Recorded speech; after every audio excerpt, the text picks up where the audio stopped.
হ্যাঁ, 7ই ফেব্রুয়ারি 1962। ধর্মকথা আর কি শুনবি? এরপর আর কি আছে যে তোদের বলবো? কাল যে তোদের নীলকণ্ঠের কথা বলেছি, এই তার চেয়েও আশ্চর্য। দেখ, তোদের বোধহয় মনে আছে, আমি বহুদিন আগে তখন ও বাড়িতে আর এ বাড়িতেও বলেছি যে কেষ্ট মহারাজ আর আমি খাওয়া দাওয়ার পর একটা ডেক চেয়ারে বসে আছি। কেষ্টদার সঙ্গে আমার ইয়াং এজের অনুভূতির সব কথা হতো। সেই রকম খাওয়া দাওয়ার পর একদিন রাত্রে আমি ঘরে এসে কেষ্টদার সঙ্গে গল্প করছি এইসব অনুভূতির কথা। আমি কেষ্টদাকে বলছি, দেখো কেষ্টদা, কামারপুকুরে ঠাকুরের বাড়িতে রঘুবীর আছে, আমি তাকে দেখেছি, কিন্তু শেতলাকে তো দেখিনি। কিন্তু তারপরেই মনে পড়ে গেল যে না, আমি তো শেতলাকে দেখেছি। তখন আমার 11 বছর বয়স, আমার প্যারাটাইফয়েড হয়েছিল। আমি তখন দেখছি যে এক অপূর্ব সুন্দরী বালিকা আমার ডান দিকে বসে আমার গায়ে হাত বুলিয়ে দিচ্ছে। একদিন না, 2 দিন রাত্রে দেখেছি। একদিন এই ডান দিকে আর একদিন আমার বাঁ দিক দিয়ে গায়ে হাত বুলিয়ে দিচ্ছে। এই দেখে আমি তাকে জিজ্ঞাসা করেছিলাম, হ্যাঁ গা, তুমি কে গো? সে আমায় বললে, আমি শেতলা।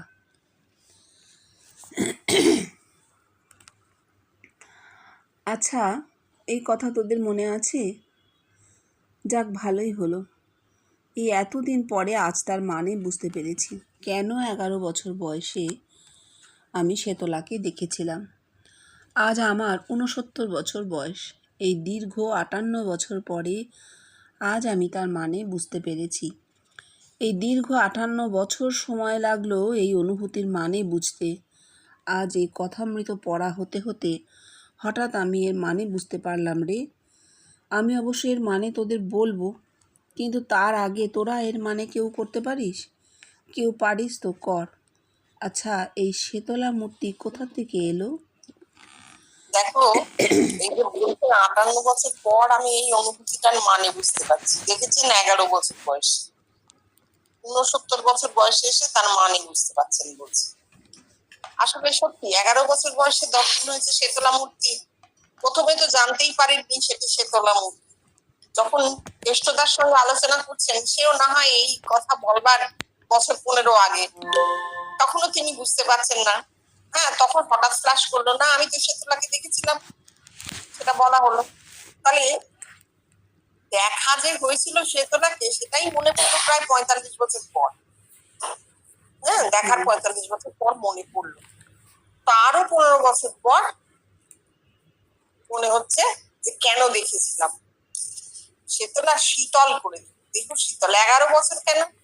11 বছর বয়সের বালক সবে পুরুষ হতে চলেছে, সবে হরমোন গুলো তার, আর ধীরে ধীরে তখনও সে বালক, তখনই তার দেহটাকে ঠান্ডা করে দিচ্ছে, শীতল করে দিচ্ছে, যাতে ওই জৈব ভাব না জাগে, দেহ যাতে বহির্মুখী না হয়।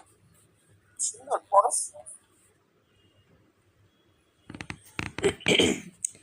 শ্রীজীবন কৃষ্ণ, সে তো ঠিক কথাই, বাইরে থেকে আসেনি, আমারই কারণ শরীর, আমারই সংস্কারজ মূর্তি ধরে বেরিয়েছে।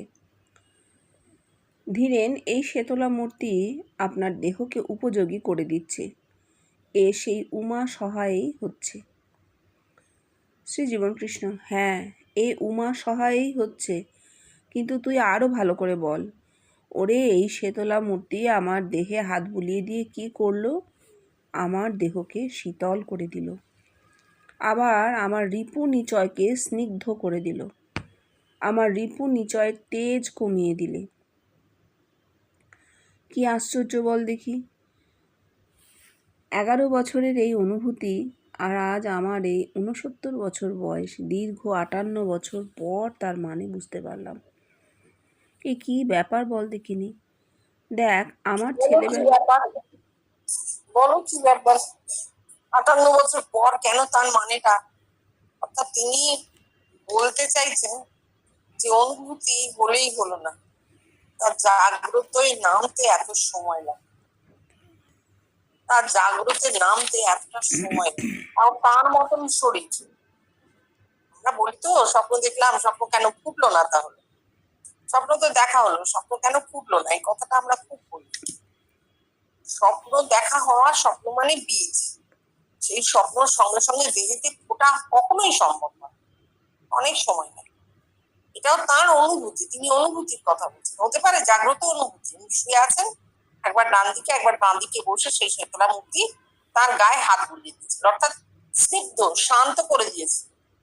নিচয় মানেই তো জীবত্ব, জীবত্ব শান্ত করে দিয়েছিল, তার কোনোদিনও জাগবে না। সেইটা এতদিন বাদে তিনি করতে পারছেন কেন? ওই রিপুনিচয় শান্ত না হলে তো দেহে এত কিছু হতো না। দেহটা জন্মসিদ্ধ, সেই জন্মসিদ্ধ দেহে পরপর পরপর সব অনুভূতি হয়েছে। সেই অনুভূতির প্রথম দিকেই শীতলা মূর্তি দর্শন হয়েছে, শীতল থেকে শীতলা, দেহ শীতল হয়েছে। কি অদ্ভুত ব্যাপার।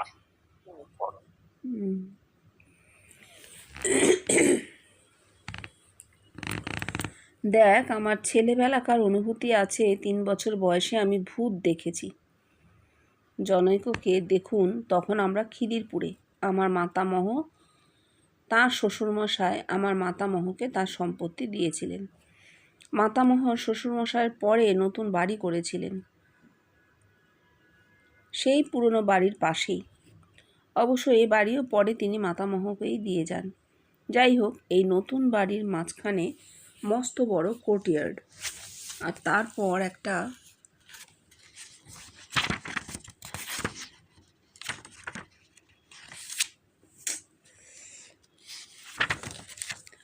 চালা বাড়ি, সেটাতে রান্না হতো। পুরনো বাড়ি যেতে হলে এই নতুন বাড়ির কোর্টইয়ার্ড পার হয়ে ওই চালা বাড়ি পেরিয়ে তবে পুরনো বাড়ি যাওয়া যায়। আমি তখন দুপুরবেলা, প্রায় 1টা-1:30 হবে। মাতামহীকে দেখতে না পেয়ে ওই পুরনো বাড়ির দিকে যাচ্ছি। যেই কোর্টইয়ার্ড ক্রস করেছি, আমি দেখছি একটি বিধবা মাথার চুল পেছন দিকে এলানো হনহন করে ওই রান্নাবাড়ির দিকে চলে গেল। ওরে, এখনও আমার সেই দৃশ্য স্পষ্ট মনে আছে রে। যাই হোক, আমি ওই রকম দেখে সামনের বাড়ি দিয়ে না গিয়ে নতুন বাড়ির সদর রাস্তা দিয়ে বেরিয়ে গিয়ে সামনেই ধর্মদাস আড্ডিদের বাড়ি, সোজা দোতলায় উঠে গিয়ে দেখি মাতামহী তাদের বাড়িতে বসে মেয়েদের সঙ্গে গল্প করছেন। আমাকে দেখেই তাদের মেয়েরা আমার হাতে মনাক্কা দিল। আমি কিছু মনাক্কা হাতেও নিলাম, আবার কিছু খেতেও লাগলাম। এও আমার বেশ মনে আছে। এই ঘটনার বহুদিন বাদে যখন আমি বিয়ে পড়ি, তখন গড়পাড়ে রাত্রে একদিন খাওয়া দাওয়ার পর, রাত্রি 10টা-11টা হবে, আমার মাসিমা, মাস্তুতো ভাই, এরা সব রয়েছে। কথায় কথায় খিদিরপুরের কথা ওঠায় আমি মাসিমাকে বললাম, দেখো গা, তোমাদের খিদিরপুরের বাড়িতে ভূত দেখেছি। এই কথা বলে সব বললাম। মাসিমা শুনেই শুয়েছিলেন, উঠে বসলেন আর বললেন, সে কি রে, তুই আমার মায়ের মামিমাকে দেখেছিলি? সে গলায় দড়ি দিয়ে মরেছিল। কিন্তু আমাদের তো এত দিন কাটলো, আমরা কখনো দেখিনি। তবে আমরা শুনেছি বটে, আমার মায়ের মামিমা গলায় দড়ি দিয়েছিল। দেখো এটা, হ্যাঁ, আর একটা লাইন আছে ওটা। হ্যাঁ, ধীরেন। আচ্ছা, আপনার ছেলেবেলায় আর কি দর্শন না হয়েছিল? না, এখানে এই লাইনটা নেই। তোমার তোমার বইয়ের সঙ্গে আমার বইয়ের একটু অমিল আছে। যেমন এটা ওনার 4 বছর বয়সের দর্শন বলে এই বইটাই লেখা আছে, ওখানে লিখেছে 3 বছর বয়সের দর্শন। ও, আর এখানে একটা লাইন যোগ আছে যেটা ওখানে নেই, সেটা হচ্ছে, এখন আমি বুঝতে পেরেছি ও ভূত নয়, ও ছিল মুখ্যমন্ত্রী পরাবিদ্যা।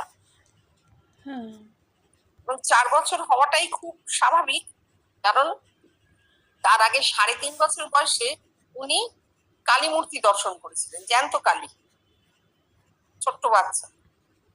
এই জ্যান্ত কালী দেখলে একটা শরীর তো উগ্র ভাব হয়ে যায়, শক্তি, কালী শক্তির প্রকাশ, উগ্র ভাব এসে যায়। সেইটে পরাবিদ্যা মূর্তি দেখলেন 4 বছর বয়সে, অর্থাৎ উগ্রভাবে কিছুই জানবে না। আর কি রেখেছেন? বিধবা মূর্তি, পরাবিদ্যা, বিদ্যা মায়া, সেই মূর্তি দেখেছেন। আর দেখছেন কি, ক্রস করে যাচ্ছেন, রান্না বাড়ির দিকে চলে যাচ্ছে। এক পুরোনো বাড়ির দিকে যাচ্ছি, মাথাপিকে দেখতে না পেয়ে পুরোনো বাড়ির দিকে যাচ্ছি, তখন দেখছেন কি এক ঘর থেকে আরেক ঘরে যাচ্ছেন। হুম। হ্যাঁ, দেখছেন সামনের বাড়ি দিয়ে না গিয়ে নতুন বাড়ির সদর রাস্তা দিয়ে উনি বেরিয়েছেন, সামনেই স্বর্ণদা সার্কিটের বাড়ি। তখন মাতামণির কাছে চলে গিয়ে বলছেন, কিন্তু ওই যে বিদ্যামায়ের মূর্তি কোথায় দেখলেন? ওই কোর্টইয়ার্ডটা ক্রস করে রান্নাবাড়ির দিকে চলে গেল, মানে একটা ঘর থেকে আর একটা ঘরে যাচ্ছে স্পষ্ট। এখানে কোন ঘর থেকে কোন ঘর সেটা ইম্পর্টেন্ট, এখানে ইম্পর্টেন্ট হচ্ছে 4 বছরের একটি বাচ্চা, সে দেখছে একটা ঘর থেকে বেরিয়ে বিদ্যামায়ার মূর্তি আর একটা ঘরে যাচ্ছে। তাহলে আগে যেখানে ছিল, আগে জগতে যে অবস্থায় ছিল তার থেকে অন্য অবস্থায় যাচ্ছে, অবস্থান্তর হচ্ছে, বিদ্যামায়ারও অবস্থান্তর হচ্ছে। বিদ্যামায়ার মূর্তি ওর ঘরে আসছে, ওর দেহে আসছে, ওর দেহে ক্রিয়াশীল হবে। এটা তো প্রকৃতি, মায়া তো প্রকৃতি, প্রকৃতিতে ঘটছে। প্রকৃতিতে এতকাল যেভাবে বিদ্যামায়া ছিল তার একটা অবস্থান্তর হচ্ছে, ক্রস করছে, মানে গতি, মোশন আছে। মায়াও কিন্তু গতিশীল, সে যে অবস্থায় ছিল তার অবস্থান্তর হচ্ছে, সে এসে ওর শরীরে ক্রিয়াশীল হচ্ছে। হ্যাঁ, ধীরেন, আচ্ছা, আপনার ছেলেবেলায় আর কি দর্শন হয়েছিল? আমি শুনেছি কালী মূর্তি রেখেছিলেন, তা আপনি আর একবার বলুন। শ্রী জীবনকৃষ্ণ: ছেলেবেলায় কালী মূর্তি দেখেছিলাম বাবা, তখন আমার বছর 4 বয়স। দেখ, বলি শোন।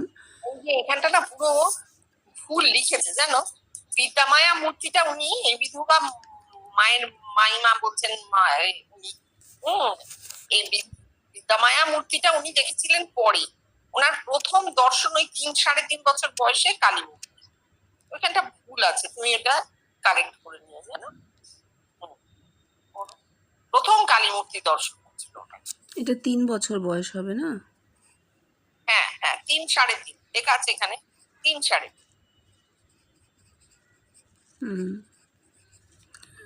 দেখ, বলি শোন। আমার মাতামহ, আমি আর মাতামহী এক জায়গায় শুতাম। রাত্রে ঘুম ভেঙে গেছে, দেখি মাতামহী কাছে নেই।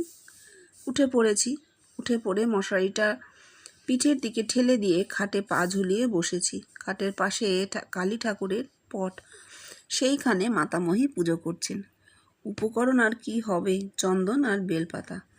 আমি খাটে পা ঝুলিয়ে খুঁতখুত করছি। ভাবটা এই যে মাতামহী ওসব ছেড়ে দিয়ে আমায় মাই দেন। এইভাবে রয়েছি, কিন্তু যেই আমি সামনে দরজার দিকে চেয়েছি, দেখি দরজার সামনে কালী মূর্তি আমার দিকে আসছে। যেই না দেখা, ও মা, তোমার কালী আমায় কেটে ফেললে, এই না বলে আমি খাট থেকে মাতামহীর ঘাড়ে ধরাস করে পড়ে গেছি। মাতামহ আমায় কোলে করে বিছানায় শুইয়ে দিলেন। মাতামহী কালী পুজো করতেন, কিন্তু এরপর থেকে তিনি কালী পুজো বন্ধ করে দিলেন। জানি না তিনি কালী পুজো কেন বন্ধ করে দিয়েছিলেন। বোধহয় তিনি আশঙ্কা করেছিলেন তার ছেলের কোনো অনিষ্ট হতে পারে। এই কালী মূর্তি আমার জাগ্রত অবস্থায় দর্শন হয়েছিল। ওই যে কালী মূর্তি দেখলাম, এর মানে ওই বাল্যকালেই আমার কারণ শরীর আদ্যা শক্তি রূপে জাগ্রত হলো। তাহলে কত সুন্দর। এই যে বলছেন যে মাতামহী পুজো করতেন, মাতামহী আর পুজো করা ছেড়ে দিলেন। কেন ছেড়ে দিলেন? ভেবে চিনতে ছাড়লেন না, একটা ভয় জাগলো যে শিশু এইভাবে দেখছে কালীকে, জ্যান্ত কালীকে দেখছে শিশু। তো সবাই আমরা জানি যে কালী কিন্তু উগ্রমূর্তি, কালী যে উগ্রমূর্তি আমরা সকলে জানি। সেটা কোথায়? বাইরে, বাইরে জগৎ। কালী মানেই কিন্তু একটা সংহার লীলা, শ্মশানে মশানে নাচ। কিন্তু যা বাইরে ওই রকম একটা অদ্ভুত উগ্র মূর্তি, তাই কিন্তু দেহের ভেতরে শান্ত মূর্তি। উনি দেখলেন মানে নিজের কারণ শরীরই তো। অনেক পরে, প্রায় 63-64 সাল, বড়দা জিজ্ঞেস করছেন যে আপনার ইষ্ট কি কালী? তো বলছেন হ্যাঁ, আমার ইষ্ট কালী। এই 3.5 বছর বয়সের বালকের ইষ্ট সাক্ষাৎকার হয়ে গেল। এইগুলো খুব অদ্ভুত অদ্ভুত ব্যাপার, আমরা তো বুঝতে পারি না। আর তো বেষ্টির সাধন পূর্ণভাবে হয়েছিল না। এই 3.5 বছর বয়সে ইষ্ট সাক্ষাৎকার হয়ে গেল, কালী দেখা হয়ে গেল। আর কিন্তু তিনি কালী দেখেননি, ওই একবারই। এরপর যতবার কালী দেখেছেন, কাকে দেখেছেন? কালী বলে একটি ছেলেকে। ঘরে আসে কালী, বলছেন কালী তোকে দেখলাম। আয়ু বাড়লো, দেহের শক্তি বাড়লো, বোঝাতে কালীকে দেখাচ্ছে। আর আর কিন্তু কোনো মূর্তি রূপ, সে জ্যান্তই হোক স্বপ্নেই হোক, দেখেন। ঈশ্ব সাক্ষাৎকার হয়ে এই সেলটা কেটে গেল, প্রকাশ হয়ে গেল, আদা শক্তি জাগ্রত হলো বলছেন। অর্থাৎ অ্যাক্টিভ হলো, দেহ অ্যাক্টিভ হলো। এবার দেহে বাকি দর্শন হবে। হ্যাঁ, তারপর আর একটা দর্শন শিশুকালে হয়েছিল। তা সেটা এমনভাবে হয়েছিল যে আমি বুঝতে পারিনি যে সেটা স্বপ্নে হয়েছিল। আমার ধারণা ছিল যেন সত্য সত্য হয়েছিল। আমাকে গরুতে গুঁতিয়ে জলে ফেলে দিয়েছিল, আর আমি জলে তলিয়ে গিয়েছিলাম। আর কে একজন লোক আমায় জল থেকে তুলে এনেছিল। কথা আমি কাউকে জিজ্ঞাসা করিনি যে এই রকম ঘটনা ঘটেছিল কিনা। কিন্তু দেখ, এই জিনিস আমার স্বপ্নে হয়েছিল। আমি এখন বুঝতে পেরেছি, গরু হচ্ছে অবতার। আমি পুকুরে অর্থাৎ সহস্রারে তলিয়ে গিয়েছিলাম, আর অজানা লোক হচ্ছে ভগবান, যে আমায় জল থেকে তুলে এনেছিল। কিন্তু কি আশ্চর্য, দেখ ওই শীতলা মূর্তি। ওই শীতলা মূর্তি 11 বছর বয়সে আমার গায়ে হাত বুলিয়ে দিয়ে আমার রিপু নিচয় স্নিগ্ধ করে দিলে। এ হচ্ছে কি, আমারই দেহ থেকে আমারই সংস্কারজ মূর্তি ধরে আমার রিপু নিচয়ের তেজ কমিয়ে দিলে। এর চেয়ে আর কি আশ্চর্য আছে বল? দেখ, তোদেরও যা সব অনুভূতি হয়েছে, একদিন এর মানে এমনি করেই তোদের মনে ফুটে উঠবে। হ্যাঁ, এই যে বলছেন আর একটা দর্শন হয়েছিল শিশুকালে, জলের মধ্যে তলিয়ে গিয়েছিলাম, গরুতে গুঁতিয়ে জলে ফেলে দিয়েছি। তলিয়ে গিয়েছিলাম, কি একজন লোক আমায় জল থেকে তুলে এনে দিয়েছিল। বলছেন এটা স্বপ্নেই হয়েছিল, কারণ কেউ এই জিনিসটা, এই ঘটনাটা যে ঘটেছে, তাহলে তো বাড়ির লোক এটা নিয়ে বলা বলি করতো।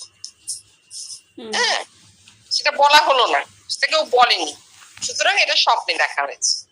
গরু উনি বলছেন অবতার, কুকুর সহস্রারে তলিয়ে গিয়েছিলাম, অজানা লোক ভগবান জল থেকে তুলে আনলেন। কেন?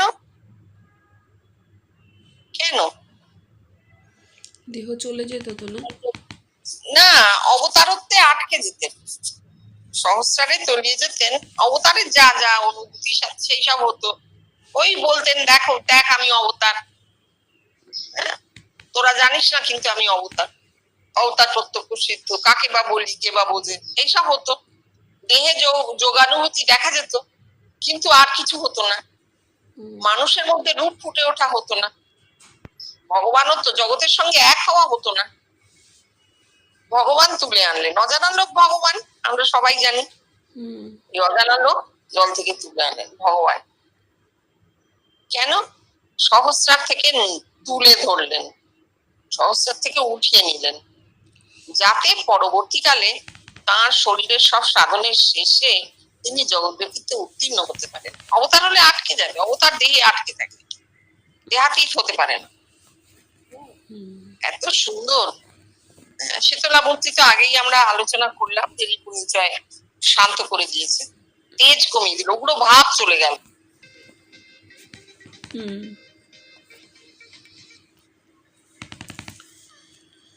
কথামৃতে পাঠ হচ্ছে, শ্রীম বলছেন মহিমাচরণ ঈশ্বর চিন্তা করেন। শ্রী জীবনকৃষ্ণ ধীরেনকে বললেন, দেখলি মহিমাচরণ ঈশ্বর চিন্তা করেন, মাস্টারমশাই বলছেন। ধীরেন কি আর বলবেন, কথায় কথায় সংস্কৃত বলেন, আর এত বড় পণ্ডিত। শ্রী জীবনকৃষ্ণ রহস্য ভরে, তাই বটে। ওদের ঈশ্বর চিন্তা কীরকম জানিস? অপ্রত্যকর্ম, অবিজ্ঞম, ব্রহ্মাতীতম, নিরঞ্জনম, বিনাশোৎপত্তি, বিবর্জিতম। ওদের ভগবান নেগেটিভের চিন্তা হয় না, পজিটিভ না হলে চিন্তা হয় না। দেখ না, বোমাতীতম মানে বোম অর্থাৎ শূন্য, শূন্যের পরেও যেন একটা জিনিস আছে। অপ্রত্যকর্ম তর্কাতীত, তাকে দেখা যায় না, জানা যায় না, তার চোখ নেই। আবার কি বিনাশোৎপত্তি, বিনাশোৎপত্তি বিবর্জিতম, তার জন্মাবার আগে তার জন্মাবার আগে যেন ও জন্মেছে। আচ্ছা, এই যে কথাগুলো হলো সব ওই অদ্বৈতবাদের কথা, হুম যেখানে ঈশ্বর কি জানা যায় না। হুম ঈশ্বর কেমন? তিনি তর্কাতীত, তিনি জ্ঞানাতীত, তিনি বোমাতীত, তিনি সমস্ত রকম বাহ্য অনুভূতির অতীত। আর তার জন্মও নেই, মৃত্যুও নেই। বিনাশ মানে মৃত্যু, উৎপত্তি মানে জন্ম, বিবর্তিত, জন্ম মৃত্যু পাই। এইটা যদি বলা হয়, এই জিনিসটা বুঝলে কিছু একটা ধারণা করা সম্ভব। মাসি, যে হ্যাঁ, ঈশ্বর চিন্তা, ঈশ্বর কিরকম না, তিনি তর্কাতীত, বোমাতীত, জ্ঞানাতীত, অনুভূতির অতীত, এবং তার জন্মও নেই, মৃত্যুও নেই। ভালো কথা। এই কথাগুলো কাউকে বললে সে তো হাঁ করে আমার মুখের দিকে তাকিয়ে থাকবে, তারপর জিজ্ঞেস করবে তাহলে তিনি কেমন, তাই না? তিনি যদি এই সবের অতীত হয়, জ্ঞানের অতীত, তর্কের অতীত, অনুভূতির অতীত, জন্ম মৃত্যু নেই তার, বুঝলাম, তাহলে তিনি কিরকম? বলে আমি তো সবই অতীত, মানে কি নয়, তর্কে ধরা যাবে না, জ্ঞানে ধরা যাবে না, অনুভূতিতে ধরা যাবে না, এই কথাগুলো বলছি। তাহলে সবই না না না না বলছি, হ্যাঁটা কোথায় তাহলে? অথচ আমি বলছি ঈশ্বর আছেন। ঈশ্বর আছেন যদি বলি, অস্তিটা যদি বলি, তাহলে তিনি কোথায় কেমন করে আছেন সেটাও বলতে হবে। সেইটা বলার সময় কোথায় কোথায় তিনি নেই সেইটা বলছি, সেটা বললে ভুল হয় না। নেগেটিভ রিলিজিয়ান তো রিলিজিয়ান নয়, কোনো কিছুর নেগেটিভটা মোটেই কোনো কিছু দান করা হয় না। তোমার খিদে পেয়েছে, তোমার সামনে থালা দিলাম, বললাম ভাত দেবো না, ও খিদে বলে কিছু হয় না, তাহলে তো হলো না। মানুষের যে জ্ঞানেরও একটা ক্ষুধা, বা ঈশ্বরকে জানার যে ক্ষুধা, নিজেকে জানার যে ক্ষুধা, সেটা তো তার জন্য তো তাকে আমাদের বলতে হবে। যারা বলছে হ্যাঁ ঈশ্বর আছেন, ঈশ্বর কে? আরে বাবা তুমি ঈশ্বর, এটা বললে মিটে যায়। কোথায় তুমি ঈশ্বর? হ্যাঁ, তুমি তর্ক করে জ্ঞান দিয়ে আমি কি আমাকে জানতে পারি না? আমি তো জানতে পারি না। তুমি নিজে যতটুকু জানতে পারো নিজেকে, সেইটা অনুভূতি গ্রাহ্য, তোমার ইন্দ্রিয় গ্রাহ্য বিষয়। কিন্তু তোমারই একটি ইন্দ্রিয়াতীত অবস্থা আছে, সেই ঈশ্বর। নিজের ইন্দ্রিয়াতীত অবস্থাটাই ঈশ্বর। ঈশ্বর বাইরে কেউ কিচ্ছু নেই, মানুষ ঈশ্বর, প্রত্যেকটা মানুষ ঈশ্বর। কোথায়? যেখানে সে ইন্দ্রিয়াতীত, যেখানে কোনো ইন্দ্রিয় তাকে স্পর্শ করে, যেখানে সে তর্ক করে, লেখাপড়া শিখে, শাস্ত্র শিখে, যেখানে সে মনে করছে আমি ঈশ্বরকে জানবো, সেখানে সে ঈশ্বরকে মোটেই জানতে পারে না। কারণ এই জ্ঞানের আওতায়, শাস্ত্রের আওতায়, অনুভূতির আওতায় ঈশ্বর আসেন না। অথচ সেটা আমার নিজের মধ্যেই আছে। এই 12 হাত কাঁকুড়ের 13 হাত বিচি বলে না, 12 হাতের দেহের মধ্যে 13 হাত যে আত্মা বলো, ঈশ্বর বলো, আছে। আমার নিজেরই সত্তা, আমারই ঈশ্বর সত্তা। অথচ সেইটি আমাদের জ্ঞানের সীমায় কখনো আসে না। তাহলে কিভাবে আসবে? কিভাবে জানবো যে আমি ঈশ্বর? আমি যখন দেহ দিয়ে নয়, ইন্দ্রিয়াতীত ভাবে, কোনোভাবে, স্বপ্নে, স্বপ্নে তো আমাদের ইন্দ্রিয় কাজ করে না, ঘুমিয়ে পড়ছে, সেই সময় আমি যা দর্শন করছি, সেই দর্শনের মধ্যে আমার ঈশ্বর সত্তা ফুটে উঠছে। প্রত্যেকটা মানুষের ক্ষেত্রে তাই। এবার সেটা যদি কারোর মাথায় ক্রিয়াশীল হয়, চিন্তার মধ্যে নেমে আসে, তাহলে খুব ভালো। না নামলেও কিছু করার নেই, যেমন আছে তেমন। ঈশ্বর সত্তাটি কোথায় সেটা জানতে হবে। এদের সবটাই না না না না করা আছে।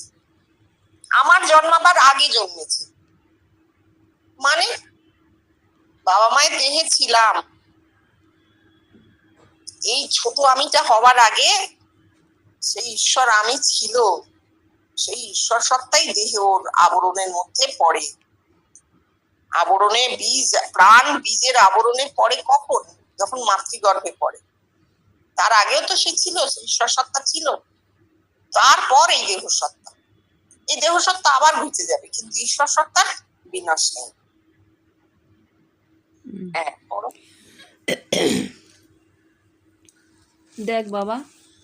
দেখো বাবা, তোমাদের শাস্ত্রে যা বলছে তাতে আমি পরম ব্রহ্ম হয়ে যাচ্ছি। কৈবল্যবাদে যে সকলের ভেতর নিজেকে দেখে, আবার নিজের ভেতর সকলকে দেখে, এই অবস্থার কথা বলেছে। একে পরম ব্রহ্ম বলেছে বাবা, পরম ব্রহ্ম বলেছে বাবা তোমাদের ওই শাস্ত্রে। কৈবল্যবাদে এই কথা আছে। কৈবল্য মানে কি রে? কৈবল্য মানে মুক্তি। মরে গিয়ে মুক্তি না, এই জ্যান্ত অবস্থায়। সেই দিন রাত্রে কি ভেবেছিলাম জানিস? এ এক রহস্যময় বস্তু, যার অর্থ অবর্ণ কবর্ণ কিছুই ঠিক করা গেল না, আর এ রহস্যই রয়ে গেল। আমি তো বলে গেলাম, evolution of the life power, spontaneous evolution of self, হ্যান ত্যান। জনৈক ব্যক্তিকে দেখুন, ঠাকুর তো দক্ষিণেশ্বরে ন্যাংটো হয়ে বসে থাকতেন, আর আমি দেখুন কাপড় পরে বসে আছি। ঠাকুরকে আমার মতন তার কাছে যারা আসতো, তারা এখানকার মতন তাদের ভেতরে দেখতো না। কেন বলতে পারেন? এই আমার কাছে যারা আসে তারা সকলেই আমাকে তাদের ভেতর দেখে। ঠাকুরের কাছে যারা যেত তারা কেন ঠাকুরকে আমার মতন দেখতো না বলতে পারেন? আচ্ছা, এখানে এই যে বলছেন যে দেখো বাবা, তোমাদের শাস্ত্রে যা বলছে তাতে আমি পরম ব্রহ্ম হয়ে যাচ্ছি। তাহলে বুঝতে হবে এই সময় ঘরে ওই পতঞ্জলির যোগ দর্শন আলোচনা হতো।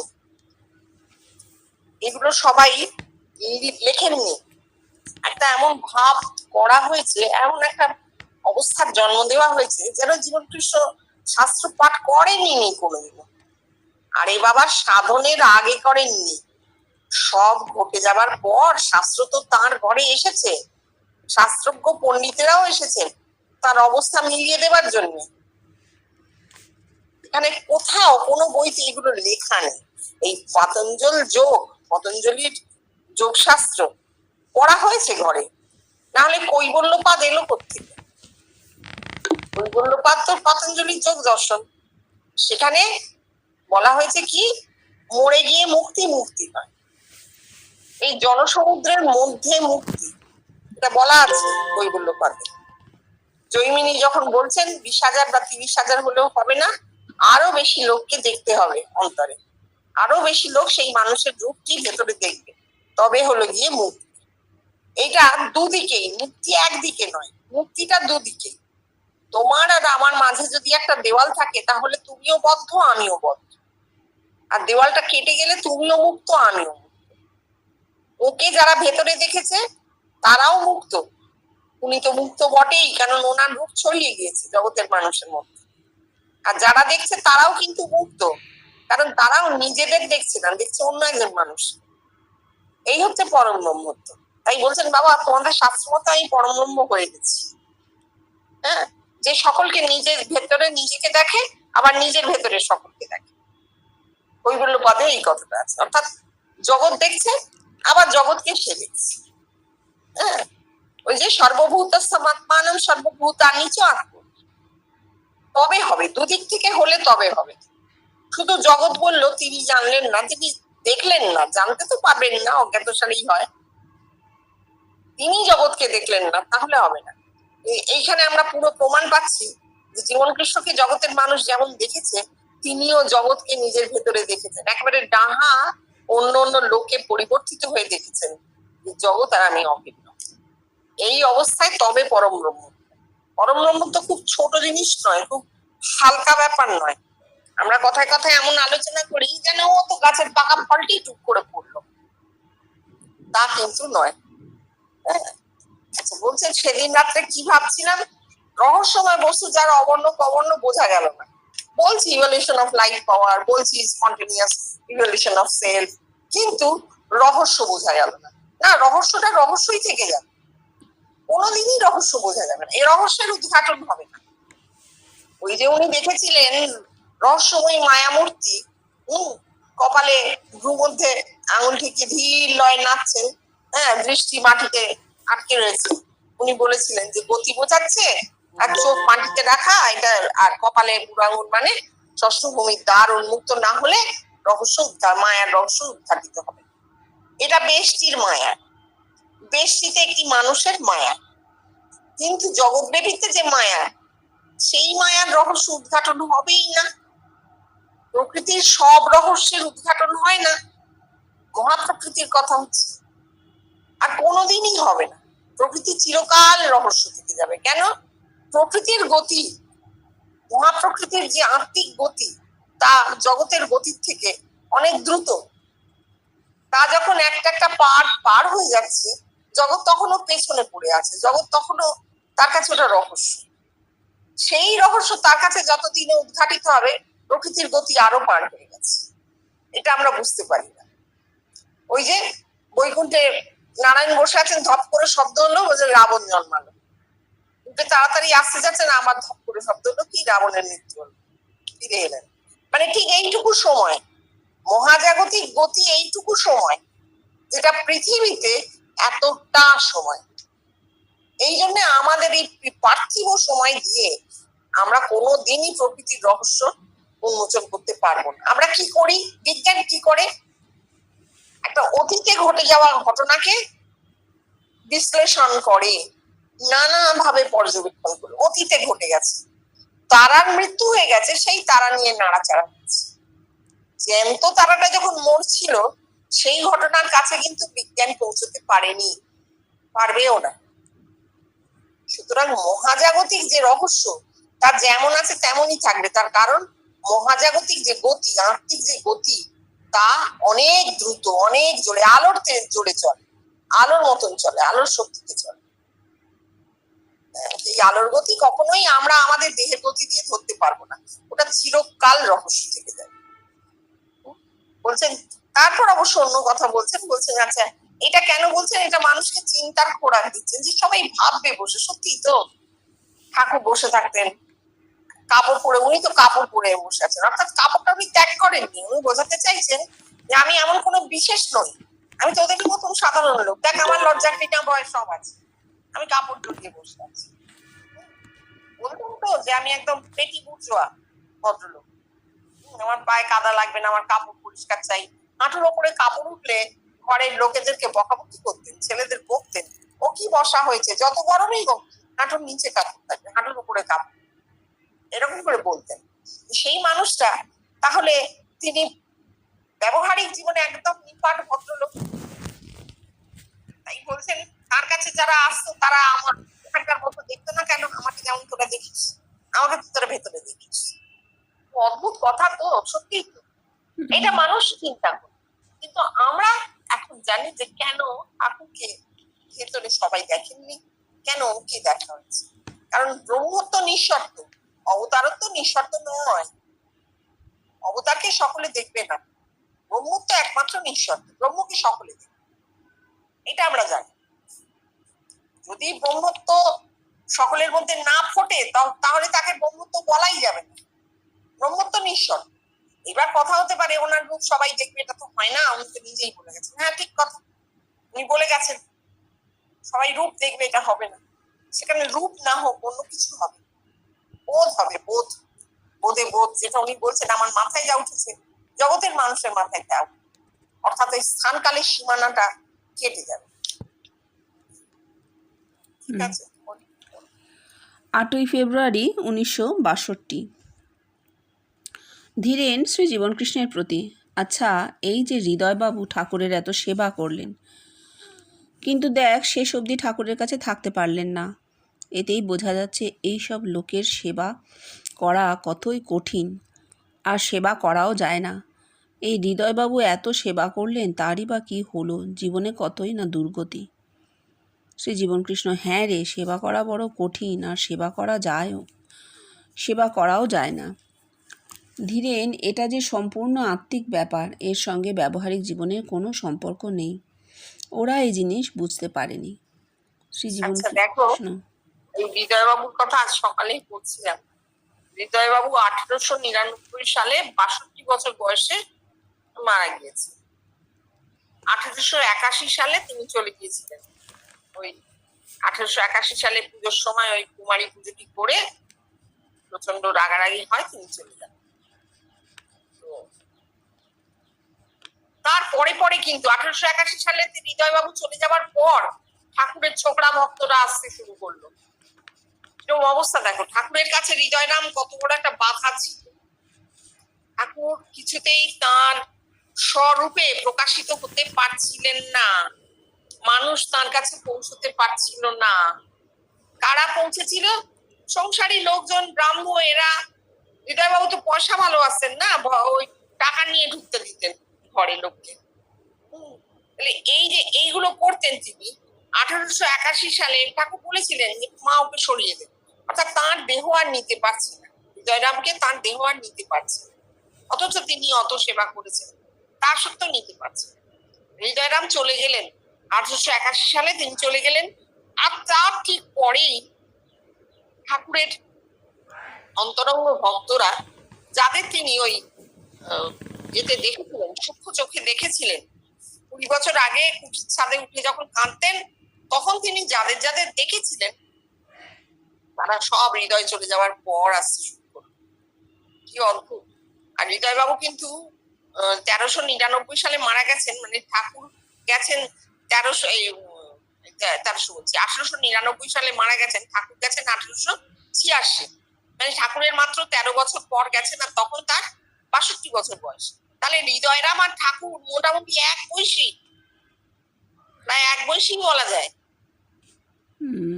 সেই জন্যই ঠাকুরকে তিনি অত অত্যাচারও করেছেন। ঠাকুর যদি অনেকটা বড় হতেন সেই সময় নিরিখে, একজন গুরুজন ব্যক্তিকে এত অত্যাচার বোধহয় করা যায় না। সেবাদা তো করেছেন, অত্যাচারও করেছেন। যাই হোক, হ্যাঁ, তারপর পরে শ্রী জীবন কৃষ্ণ, হ্যাঁ রে বাবা, ব্যবহারিক জীবনের সঙ্গে আত্মিক জীবনের কোনো সম্পর্ক নেই। তা কে বুঝছে বল? এই জিনিস কেবল আমিই ধরেছি বাবা, জগতে আর কেউ ধরতে পারেনি। এতেই বুঝতে পারা যায় যে কারোরই প্রকৃত নিষ্কামী মন হয়নি। আচ্ছা মুখুজ্জে মশাই, আপনিই বলুন, কেন আপনারা আমাকে আপনাদের ভেতর দেখছেন? আমি একটা সাধারণ গরিব মানুষ, আমার কোনো ঐশ্বর্য নেই, অথচ আপনারা আমাকে আমাদের ভেতর দেখছেন কেন বলতে পারেন? মুখুজ্জে মশাই, আপনার বাহ্যিক কোনো ঐশ্বর্য নেই, কিন্তু আপনার আত্মিক ঐশ্বর্য কত! আর আপনি বলছেন আপনার ঐশ্বর্য নেই? শ্রী জীবনকৃষ্ণ, হ্যাঁ, যেখানে একত্ব সেখানে ঐশ্বর্য নেই। একত্বকে ঐশ্বর্য বলা যায় না। একত্ব হচ্ছে সত্য। আপনারা হয়তো বলবেন আমি ভগবান, পরম ব্রহ্ম। সে তো আপনাদের সংস্কারজ কথা হয়ে যাবে। সংস্কার মুক্ত মন নিয়ে বলতে পারেন এই জিনিস কি? তাই প্রফুল্ল, তুই বলতে পারিস এই জিনিস কি? প্রফুল্ল ভট্টাচার্য, আমি আর কি বলবো, এ হচ্ছে রহস্যবিদ্যা, রহস্যই থেকে গেল, কিছুই বলতে পারা যায় না। শ্রী জীবনকৃষ্ণ, হ্যাঁ রে, কোনো এক অজানা বস্তু এই জিনিস করেছে, যার কিছু হদিশ পাওয়া যায় না। আচ্ছা দেখো, তাহলে এই জিনিসটা কি দাঁড়ালো? হৃদয়রাম খুব সেবা করেছেন ঠাকুরের, প্রায় সমবয়সী ভাগ্নে। আর ঠাকুরের অদ্ভুত অলৌকিক সব ব্যাপার স্যাপার হৃদয়রাম দেখেছেন, চোখে দেখেছেন। অলৌকিকই বলতে হবে, তার কারণ ঠাকুরের যে সমস্ত অনুভূতি, যেসব কথা, যা পরে মিলে যাচ্ছে, যা ঘটে যাচ্ছে, এগুলো দেখলে অবাক না হয়ে পারা যায়। হৃদয়রাম কখনো কখনো ঠাকুরের অনুভূতির কিছু প্রকাশও দেখেছেন। এই যে বলছেন চলো মামা, আমরা দুজনে দেশোদ্ধারে বেরোই, মামা সাক্ষী করেছিলেন। তাহলে বোঝা যাচ্ছে যে তিনি এইটুকু অনুভব করেছিলেন যে ঠাকুর ঠিক সাধারণ নয়। চারপাশে অনেক লোকজন জড়ো হচ্ছে, সব শিক্ষিত বড় বড় লোক কলকাতা থেকে আসছে, জড়ো হয়ে বসে আছে চারপাশে। মামাকে তো তাহলে লোকজন এত যখন মানে, আমিও সেবা করছি এত, তাহলে আমারও কিছু লাভ হবে। আর হৃদয়রামের লাভই হচ্ছে বাইরের, তিনি জগতের বস্তু চান। অথচ আমি ভুলতে পারি না সেই সূর্যমণ্ডলের পুরুষকে তিনি দেখেছিলেন, সূর্যলোক থেকে আসছে, তাকে হৃদয়রাম দেখেছিলেন, একদম টাটকা জ্যান্ত দেখেছিলেন। ঠাকুরের ঘরে ঢুকে সেই মূর্তি আর বেরোয়নি, সেটাও তিনি বলে গেছেন, সেই হৃদয়রাম। কিন্তু তার মূল ব্যাপারটা হচ্ছিল প্রচন্ড সকাম মন নিয়ে তিনি ঠাকুরের কাছে ছিলেন। ভীষণ তরঙ্গ সৃষ্টি হতো। সব সেন আসছেন, হৃদয়রাম নাচতে নাচতে গাইতে গাইতে কীর্তন করতে করতে তাকে গঙ্গার ঘাট থেকে ঠাকুরের ঘরে আনছে। এই যে তোষামোদ, বড় লোক, শিক্ষিত কলকাতার লোক ঠাকুরের কাছে আসছে, তাকে তোষামোদ করছেন হৃদয়রাম। কেন? কিছু প্রাপ্তি হবে, তার কিছু চাই। শেষ দিন অবধি তিনি বলে যাচ্ছেন যে আমার বড় টাকা পয়সার অভাব, তোমার কাছে তো লোকজন আসে, আমার বড় অসুখ, একটু বলে দেখো না কে দেয়। তখন ঢুকতে পারেন না কালীবাড়িতে, বাইরে দাঁড়িয়ে বলে যাচ্ছে, ঠাকুরের চোখে জল আসছে, আত্মীয় তো। তারপর কি দেখছেন? একটা গরু বেঁধে রেখেছেন, বলছেন গরুটা বড় হবে, দেশে নিয়ে যাব, লাঙলটা নিয়ে। ঠাকুর অচেতন হয়ে পড়ে গেলেন। কেন অচৈতন্য হলেন? কথাটা মাথায় ভীষণ ভাবে আঘাত লাগলো। সারাক্ষণ যে মানুষটা সঙ্গে রয়েছে, তার দেহকে ছুঁচ্ছে, সেবা করছে, তার হাত দিয়ে ঠাকুরকে খেতে হচ্ছে, সেই লোকটার আসল মানসিকতাটা এইরকম, প্রবৃত্তি এত বেশি যে সে জগৎ থেকে উঠতেই পারছে না, কোন রকম কোনো আর্থিক স্ফুরণের জায়গা নেই। হৃদয়রাম ভীষণ ভাবে সকাম একটি মানুষ, খারাপ কথা নয়, যে যেমন। এইবার যখন ঠাকুরের আরো উত্তরণ হবে, তো অবতার হয়েছিলেন, ভগবানত্ব তো ওই অন্তরঙ্গরা আসার পর। আমরা বললে বুঝতে পারি না, ঠাকুরেরও একটা ছোট করে সমষ্টির সাধন হয়েছিল, সেটা এই অন্তরঙ্গরা এলো তারপরে। কিন্তু অন্তরঙ্গরা যতদিন হৃদয়রাম ছিলেন ওই অবতারত্ব আসতে পারেননি। হৃদয়রাম চলে গেলেন, অন্তরঙ্গরা এলো। মাত্র জীবনের শেষ 4টে বছর ঠাকুরের ভগবানত্বের সাধন হলো। ওই অন্তরঙ্গরা প্রায় প্রত্যেকেই তাকে দেখেছেন ভেতরে, তাদের সাথে তিনি কথা বলতেন, তাদেরকে তিনি অনেক উঁচু কথা বলতেন। অবতারত্বে সে কথা আটকে থাকতো না। তিনি চৈতন্যের কথা বলেছেন, তিনি বলেছেন মানুষের জীবনের উদ্দেশ্য ঈশ্বর লাভ। তিনি বলেছেন দুধ শুধু দেখলেই হলো না, কেউ দুধের কথা শুনেছে, কেউ খেয়েছে, কেউ হৃষ্টপুষ্ট হয়েছে, কেউ দেখেছে, কেউ খেয়েছে। শুধু দেখলেও হবে না, অর্থাৎ অবতারকে চোখে দেখে বা ভেতরে দেখেও হবে না, হৃষ্টপুষ্ট হতে হবে, অর্থাৎ সাধন হতে হবে। প্রত্যেকটা মানুষের নিজের মাথায় সাধনটা হতে হবে। এই একত্বের কথা তিনি বলে গেছেন। তুমি জানো আর না জানো তুমি রাম, কিন্তু সব হৃদয়রাম চলে যাওয়ার পরে তার জীবনের পরিবর্তন, তার অবস্থার পরিবর্তন আমরা দেখতে পাচ্ছি। আর জীবন কৃষ্ণ বলছেন মুখুজ্জে মশাইকে যে ঠাকুরের তো এই যোগৈশ্বর্য, কি প্রবল যোগৈশ্বর্যের প্রকাশ ঘটেছিল। তো তাহলে আমার তো কিছু নেই, আপনারা কেন এসেছেন? আমি গরিব মানুষ। কিন্তু মুখুজ্জে মশাই বলছেন বাহ্যিক ঐশ্বর্য নেই। আরে সে তো ঠাকুরেরও ছিল না বাহ্যিক ঐশ্বর্য, ঠাকুরেরও তো যোগৈশ্বর্য। হ্যাঁ, তাহলে জীবন কৃষ্ণ বলছেন আমার কাছে কেন আসছেন? বলছে বাহ্যিক নেই, আত্মিক আছে। আর সে তো ঠাকুরেরও ছিল আত্মিক, সে কথা উনি জানতেই চান। এই যে বলছেন যেখানে একত্ব সেখানে ঐশ্বর্য নেই, অর্থাৎ ঐশ্বর্যের কথা ভেবে মনে করে কেউ তার কাছে আসেনি। কেন এসেছে? কিছু লোক এসেছেন এখানে জীবন কৃষ্ণকে দেখে মনে করছেন ওখানে রামকৃষ্ণ দেবী আছেন। অনেক আগের কথা সেসব, 60-62 সালে নয়, সেসব আরো আগের কথা। যখন মনে করা হয়েছে রামকৃষ্ণদেব আবার জন্মেছেন, তিনি এখন জীবন কৃষ্ণ হয়ে এসেছেন, চলুন দেখাতে নিয়ে যাই, দেখবেন একদম হুবহু রামকৃষ্ণদেব বসে আছেন। এইরকম ভাবে লোকে এসেছে কিছু লোক। আর কিছু লোক কি হয়েছে, ভেতরে দেখে বাইরে মিলিয়ে নিতে এসছে। ভেতরে হঠাৎ দেখে ফেলেছে, কে, কেন, কোথায়, এই খোঁজ করতে করতে বাইরে এসে মিলিয়েছে। এরকম লোকের সংখ্যাই কিন্তু বেশি, যারা না জেনে না শুনে তাকে, না তার কথা শুনে তাকে দেখেছে, পরে এসে মিলিয়েছে। এবার এইটা থেকে আমরা বুঝতে পারি এটা একটা ছোট স্যাম্পল মাত্র। এমন তাহলে বহু লোক দেখেছেন যারা মেলাতে সুযোগই পায়নি। হয়তো ওই হনুলুলুতে বসে যেমন একজন দেখেছেন, ওরকম পৃথিবীর প্রত্যন্ত প্রান্তে বসে মানুষ দেখেছেন, মিলিয়ে নেওয়ার কোনো সুযোগই নেই বাইরে। ও হচ্ছে একত্বের মহিমা। ঐশ্বর্য নেই, মেলালে তো ঐশ্বর্য এসে যাবে। বাইরে মেলাতে গেলেই তো বাইরে মানুষটাকে দেখা হয়ে গেল, মানুষটা ঐশ্বর্য বান মনে হবে, তারই ঐশ্বর্য, আমার আর কি, তাই তো মনে হবে। কিন্তু যখন কোন রকম বাইরে যোগসূত্র নেই, কোনোভাবে মেলানো যাচ্ছে না, অথচ দেখা হচ্ছে, আত্মিকে দেখা হচ্ছে, আত্মিকে ফুটছে, বাইরে চিহ্ন মাত্র নেই, তখন বোঝা যাচ্ছে এটাই। তুমি বলবে তার প্রমাণ কই, দরকার নেই তো প্রমাণ। তুমি বাইরে পাথরে প্রমাণ নিয়ে করবে তাকে, প্রমাণের কোনো দরকার নেই। আমি যদি তাকে না জেনে না শুনে দেখে থাকতে পারি, তাহলে পৃথিবীর বহু লোক তাকে না জেনে না শুনে দেখেছে। আমি যদি তার ঘরে গিয়ে পৌঁছে তাকে মিলিয়ে নিতে না পারি, তাহলে পৃথিবীর বহু লোক এভাবেই তাকে দেখেছে, মিলিয়ে নিতে পারে। এটাই তো প্রমাণ, লজিক।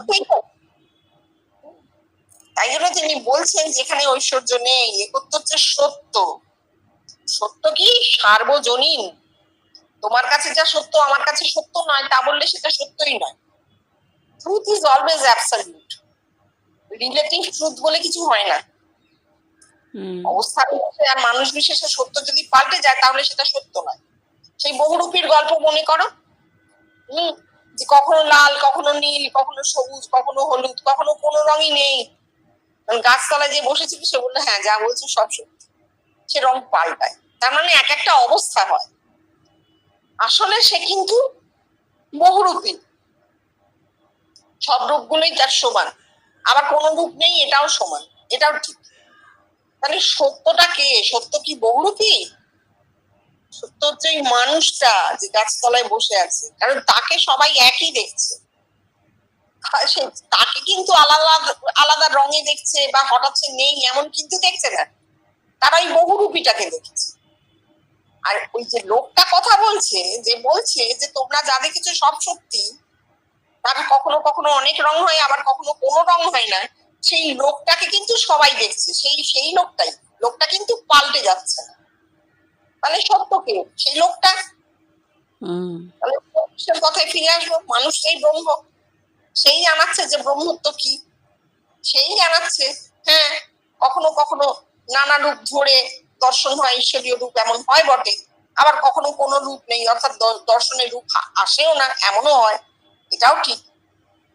কিন্তু আসল হচ্ছে আমি, যে আমি বলছি তোমাদের, তোমরাই আমি, আমি তোমরা, কারণ তোমরা সকলে আমাকে দেখছো, আমিও তোমাদের দেখছি। এইটা ব্রহ্মত্ব, এইটাই একত্ব। এখানে কোনো ঐশ্বর্য নেই, এখানে রং রূপ কিছু নেই। এটা বলতে পারলেন না মুখুজ্জে মশাই। কেন? সংস্কার মন, সংস্কার মুক্ত মন নিয়ে তো বলতে পারছেন না। প্রফুল্ল ভট্টাচার্য বলছেন, আমি বলছি, আমি আর কি বলবো, এ হচ্ছে রহস্যবিদ্যা। রহস্যই থেকে গেল, কিছু বলতে পারা যায় না। কেন বললেন এই জিনিসটা? যেমন কিছু জিজ্ঞেস করলেন, এই প্রফুল্ল তুই বলতে পারিস সে জিনিস কি? এই যে বললেন, এই বলার মধ্যে একটা জোর আছে, প্রশ্ন করার মধ্যে জোর আছে, সঙ্গে সঙ্গে মাথা অ্যাকশন করতে পারে, করবেই, নাও হতে পারে, নাও করতে পারে, কিন্তু করতে পারে। সেই জোর থেকে তিনি জিজ্ঞেস করলেন, আর প্রফুল্ল বাবু অদ্ভুত উত্তর দিলেন, বললেন রহস্য। হ্যাঁ, কারণ কেউ বলতে পারে, কেউ বলতে পারবে না, আমরা বলতে পারবো না। কৃষ্ণ বলছেন যে হ্যাঁ, একটা অজানা বস্তু এই জিনিস করেছে, যার কিছু হদিশ পাওয়া যায় না। উনি কোনোদিন বলেননি যে আমি জানি এটা এইভাবে হয়েছে, না। উনি বলছেন বাবা আমি জানি না কিভাবে হলো, আমি বলতে পারি, দেখে গেলাম, শুধু দেখে গেলাম। কিন্তু আমাদের মানুষের একটা অভ্যেস, মানুষ সব কিছু খুঁড়তে বসে।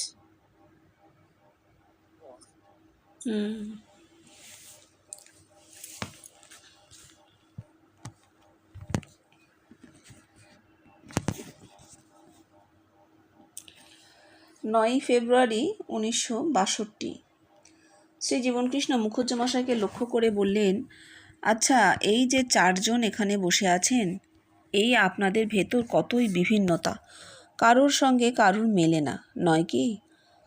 কিন্তু আপনাদের ভেতর কোন জিনিসকে আমরা কমন পাই? এই প্রাণশক্তি। এই প্রাণশক্তি এক, যা আপনাদের সকলেরই রয়েছে। কিন্তু এই যে প্রাণশক্তি, তাও সকলের ভেতর সমান নয়। কবিরাজ শৈলেন্দ্র রায়কে লক্ষ্য করে, এই তুই তো কোবরেজ, তুই বলতে পারবি যে সকলের ভেতর সমান প্রাণশক্তি কিনা? কারুর ভাইটালিটি কম, কারুর বেশি, নয় কি? কিন্তু দেখ, আমাদের এখানে তোরা যে আমায় দেখছিস, এই জায়গায় আমরা এক, তোরা চারজনেই আমাকে দেখেছিস। তাহলে কি হচ্ছে? বাইরে আমাদের বিভিন্নতা থাকলেও ভেতরে আমরা এক জায়গায় এক। এই দেখুন না উপেনের প্রতি, সেই জায়গাটা পড়তো। কথামৃতে পড়া হলো, দয়ানন্দ সরস্বতী বলছেন, আমরা বেদ বেদান্ত পাঠ করিয়া কেবলমাত্র ঘোলটা খাইয়াছি, আর ইনি উহাকে মন্থন করিয়া সমস্ত মাখনটা খাইয়াছেন। শ্রীজীবনকৃষ্ণ পাঠ থামিয়ে বললেন, দেখুন এইখানে কি বলছে। এই বলে উদ্বোধনে লিখিত অংশ থেকে পড়ে শোনালেন। সমস্ত উপনিষদের মূলগত বস্তু হচ্ছে আত্মার একত্ব। আর দয়ানন্দ কি বলছে? আত্মা কি? In the beginning there was a self alone in the shape of a person. In the beginning, car beginning রে? যেদিন জগৎ সৃষ্টি হলো, না আমার আত্মিক জগতের সৃষ্টি? আত্মিক জগৎ কখন সৃষ্টি হয়? এই 12 বছর 4 মাসে একটা মানুষের সচিদানন্দ গুরু লাভের সঙ্গে সঙ্গেই তাঁর আত্মিক জীবন সৃষ্টি হলো। এই নয় যে জগৎ সৃষ্টি হলো। এই দেখ 12 বছর 4 মাসে ঠাকুর আমার দেহে উদয় হলেন, আর তারপর থেকেই আমার এই সব। এইবার দেখ উপনিষদের কথা দিয়ে আমি দয়ানন্দকে উচ্ছেদ করছি, আবার আমার জীবন দিয়ে উপনিষদকে উচ্ছেদ করছি। এই যে প্রাণ শক্তির কথা বললেন, প্রত্যেকের প্রাণ শক্তি এক নয়, কারোর বেশি কারোর কম। কেননা শক্তির তারতম্য আছে, শক্তিতেই দুই। আমরা জগতে দেখছি যাদের বেশি শক্তি তারা কম শক্তির লোককে নিপীড়ন করে, অত্যাচার করে। যাদের আত্মিক শক্তি বেশি তারা আত্মিক জীবনে পয়গম্বর হয়, বাকি মানুষ সাধারণ হয়ে থাকে। দ্বৈতবাদ, গুরু শিষ্য, মহাপুরুষ আর সাধারণ মানুষ, সংসারী, কামিনী কাঞ্চন ভোগী আর কামিনী কাঞ্চন ত্যাগী, হ্যাঁ, সমানে শক্তির প্রকাশ। এর সমস্ত শক্তির প্রকাশ। কিন্তু উপনিষদের শক্তির কথাই নেই। দয়ানন্দ সরস্বতী যখন বলছেন আমরা বেদান্ত পাঠ করে ঘোলটা খেয়েছি আর উনি মাখনটা খেয়েছেন, তখন দয়ানন্দ সরস্বতী সেই শক্তিকে স্বীকার করছেন। অর্থাৎ ঠাকুরের ভেতরে শক্তি বেশি আর তাঁদের শক্তি কম। দ্বৈতবাদ। অথচ দয়ানন্দ সরস্বতী বেদান্তবাদী সন্ন্যাস। দয়ানন্দ সরস্বতী শঙ্কর প্রবর্তিত 10 নামী সম্প্রদায়ের সন্ন্যাসী, এক নাম সরস্বতী। তাহলে বেদান্তবাদী সন্ন্যাসী তিনি শক্তি স্বীকার করছেন, তিনি ব্রহ্ম কথা বলতেই পারছেন না, তিনি তো শক্তির কথা বলছেন। যখন বলছেন ইনি সব ঘোলটাকে মাখনটা খেয়েছেন, আমরা ঘোলটা নিয়ে বসে আছি, অর্থাৎ আমাদের শক্তি কম, এই শক্তি বেশি। দ্বৈতবাদে চলে যাচ্ছেন। শক্তি মানেই দ্বৈতবাদ, দ্বৈতবাদ মানেই শক্তি। তাহলে তিনি কিন্তু উপনিষদের কথা বলতেই পারলেন না। এইবার জীবন কৃষ্ণ বলছেন, যখন উদ্বোধন থেকে লিখিত অংশ পড়ে শোনাচ্ছেন, উদ্বোধন পত্রিকার থেকে হয়তো বলছেন যে সমস্ত উপনিষদের মূলগত বস্তু হচ্ছে আত্মার একত্ব। দয়ানন্দ সেই কথাটা বলতে পারলেন না, তিনি আত্মার দ্বৈত প্রকাশ করে ফেললেন, যা আমাদের আত্মা ছোট, তার আত্মা বড়, কিন্তু আত্মা তো এক। এই একত্বর কথা উপনিষদ কিভাবে বলছে? বলছে প্রথমে self alone in the shape of a person. প্রথমে আত্মা একটি ব্যক্তির রূপে ছিল। শুরুতে কিসের শুরু? জগতের শুরুতে। উপনিষদ এমন ভাবে লিখেছে যেন মনে হবে জগতের সৃষ্টির সময় আত্মা একটি ব্যক্তি রূপে ছিল। এটা শুনলেই আমাদের মনে সেই আব্রাহামিক রিলিজিয়নের গল্পগুলো চলে আসবে, যে প্রথমে আব্রাহাম একাই ছিলেন, তিনি তারপর অ্যাডামের সৃষ্টি করলেন, তারপর অ্যাডামের শরীর থেকে ইভ বেরোলো, তারপর অ্যাডাম আর ইভ মিলে এই জগতে ঘুরে বেরিয়ে বাহ্যিক জগৎ সৃষ্টি করলো। এইসব গল্প তো গল্প। আসলে আব্রাহাম হচ্ছেন সেই ব্রহ্ম। ব্রহ্ম কি করলেন? একটি মানুষের দেহে জেগে উঠলেন অ্যাডাম। অ্যাডামের কারণ শরীর হচ্ছে ইভ, বুকের পাঁজর থেকে তৈরি হয়েছিল। অ্যাডামের কারণ শরীর। ইভ নানাভাবে কারণ শরীরের লীলা অ্যাডামের মধ্যে হতে থাকলো, সে দেখল। এই হচ্ছে আসল কথার মানেটা আমরা এখন বুঝতে পারি। কিন্তু আব্রাহামিক রিলিজিয়নের 3টে ধর্মের একটা লোকও এই কথা জানে না, শুনলে গ্রহণও করবে না, করতে পারবে না। তাদের মাথা ওইখানে থেমে গেছে। একটা তারা আকাশে আমরা এখনো দেখতে পাই, একটা কেন অসংখ্য এবং তারা আমরা দেখতে পাই, যে তারাগুলো আলো জলজল করছে, আমরা দেখছি বসে। আসলে সে আলো নেই, 40,000 50,000 বছর আগে আলোটা বেরিয়েছে হয়তো। আর ও তারাটা মরে গেছে, ওটা একটা ছাই হয়ে গেছে, তারা পুরো ছাই। কিন্তু আমরা এখনো দেখছি আলোটা জ্বলছে। ঠিক এই সমস্ত মানুষ, এই রিলিজিয়ন গুলোর যে মানুষজন আছেন, তাদের ক্ষেত্রেও তাই। তারা মরে ছাই হয়ে গেছেন, তাদের আত্মিক অতীত পুড়ে ছাই। কিন্তু তারা যে কথাগুলো বলছে পুরনো, জ্বলছে, এখনো মনে হচ্ছে জ্বলছে, কিন্তু কিছু নেই, শেষ। পৃথিবীতে এফেক্ট হতে অনেক সময় লাগবে, আসলে এগুলো নেই, আর শেষ হয়ে গেছে। সেইখান থেকে জীবন কৃষ্ণ যখন বলছেন যে in the beginning there was self alone in the shape of a person, তখন তিনি তার জন্মের পরে 12 বছর 4 মাস বয়সে যখন সচ্চিদানন্দ গুরুর উদয় হলো দেহে, সেই কথাটা বলছেন যে আত্মা একজন অজানা ব্যক্তি রূপে দেখা দিলেন, in the shape of a person. দেহে সৃষ্টি হলো একটি রূপের। 12 বছর 4 মাস লাগলো রূপটা জন্মাতে। কেন? প্রথমে দেহ জন্মালো, তারপর সেই দেহ ধীরে ধীরে বৃদ্ধি পেল, ঠিক 12 বছর 4 মাস বয়স হলো, দেহে আত্মার জন্ম হলো। কিভাবে? একটি মানুষের রূপে। এই সৃষ্টি, এটা যদি বলে দিত উপনিষদেও, যদি এইভাবে বলা থাকতো ভালো হতো, হলো না। তারপর বলছেন, তারপর থেকে আমার সব, বলছেন দেখ এই কথা দিয়ে আমি উপনিষদকে উচ্ছেদ করলাম। কেন?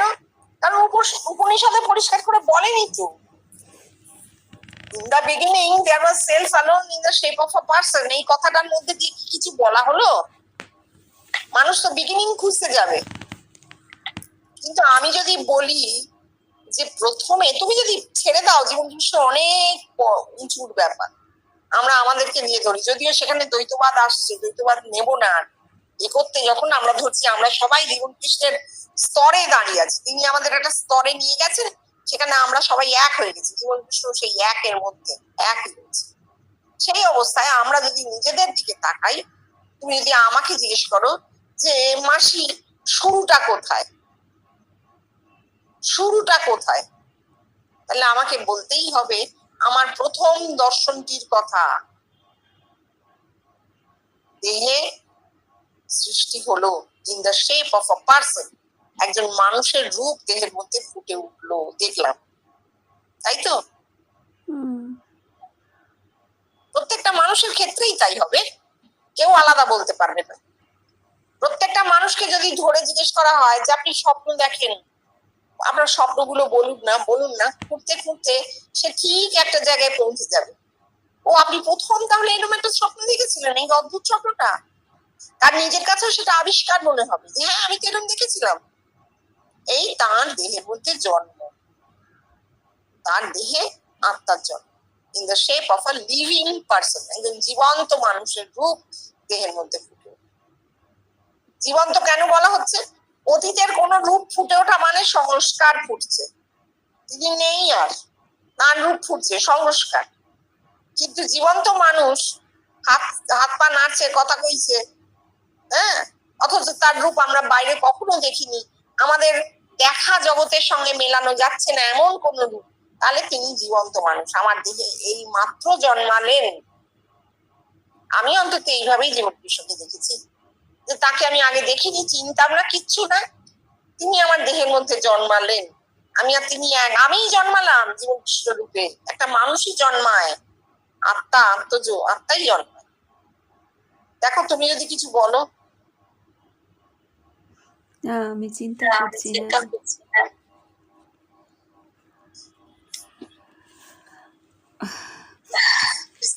ঠিক আছে মাসি, তোদের আমি দিয়ে গেলাম উপনিষদ পর্যন্ত, তোরা নিতে পারবি, এরপর পারবি না।